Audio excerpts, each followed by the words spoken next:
নমস্কার বন্ধুরা, কেমন আছো সবাই? তোমরা আশা করি নিশ্চয়ই ভালো আছো। অনেকদিন পর একটা লং ভিডিও নিয়ে আসলাম। যেহেতু পুরো প্রকৃতির লোক আমি, তো সেক্ষেত্রে আমার ভিডিওটা এটাকে রেডি করতে অনেকটা সময় লাগিয়েছি আমি পুরামির ঠেলায়। তো চলো আর দেরি না করে ঝটপট বলি। আজকে যারা আমাকে ফলো করো, আমার ভিডিওগুলোকে দেখো, তো তারা নিশ্চয়ই জানো যে আমার কই মাছটা বেশি হয়। তো আজকেও সেম, আজকেও হচ্ছে কই তেল।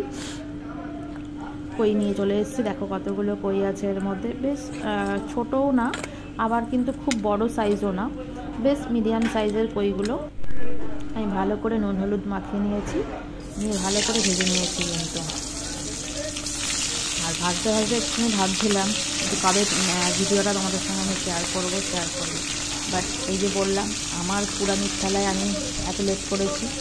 তো সেম ওয়েতে দেখো ভেজে জাস্ট আমি ঝোল করে নিয়েছি। মাঝখানে মনে হচ্ছে কিছু একটা মেশিন চলে গেছে আমার।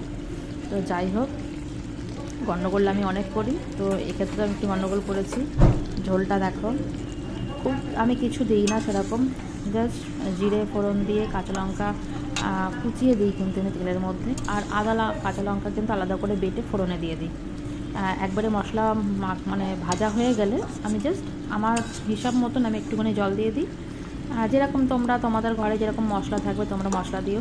আমি পেঁয়াজ রসুন খেতে পছন্দ করি না বলে, তো আমি খুব একটা পেঁয়াজ রসুন মাছে দিই না। হ্যাঁ, যেই মাছে দরকার অবশ্যই সেই মাছে দিই, বাট জ্যান্ত মাছে আমি কোনো সময় পেঁয়াজ রসুন দিই না। আর সঙ্গে ছিল কিন্তু পালং শাক অনেকে অনেক রকমভাবে খেয়েছো, আমি জাস্ট ফার্স্ট টাইম এটা ট্রাই করলাম। পালং শাকের পকোড়া বলো, বড়া বলো, যাই বলো, আমরা বাঙালি বড়া বলতে বেশি পছন্দ করি।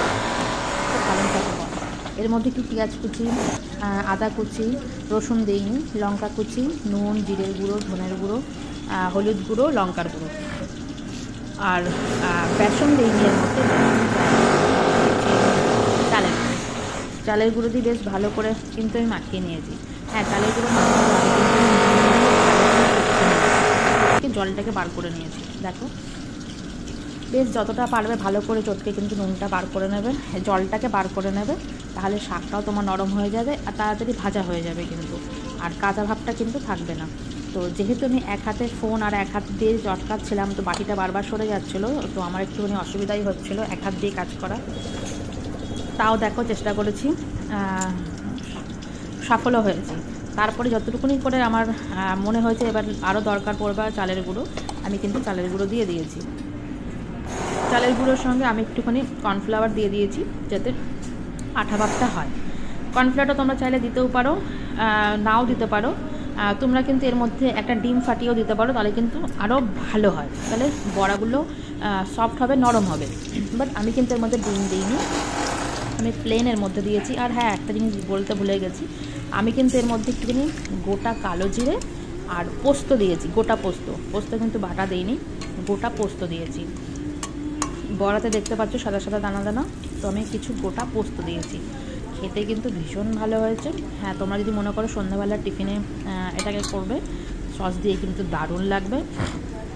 আমার তো বেশ ভালো লেগেছে, কেন একঘেয়ে হয়ে গেছে তোমার পালং শাক নর্মালি শাক ভেবে খাওয়া, পালক পনির ভাবে খাওয়া, তো এইগুলো হচ্ছে কমন হয়ে গেছিলো আমার কাছে। তো আমি একটা কিছু নতুন ট্রাই করার জন্য পালং শাকের পকোড়াটা ট্রাই করলাম। পকোড়া বলো বা বড়া বলো, যাই বলো, আমরা বড়া বলতে বেশি পছন্দ করি। দেখো বেশ কুরকুরে হয়েছিল, যেহেতু আমি চালের গুঁড়ো দিয়েছি, সেদ্ধ চালের গুঁড়ো না, আমি কিন্তু আতপ চালের গুঁড়ো দিয়েছিলাম, তো বেশ সুন্দর হয়েছিল।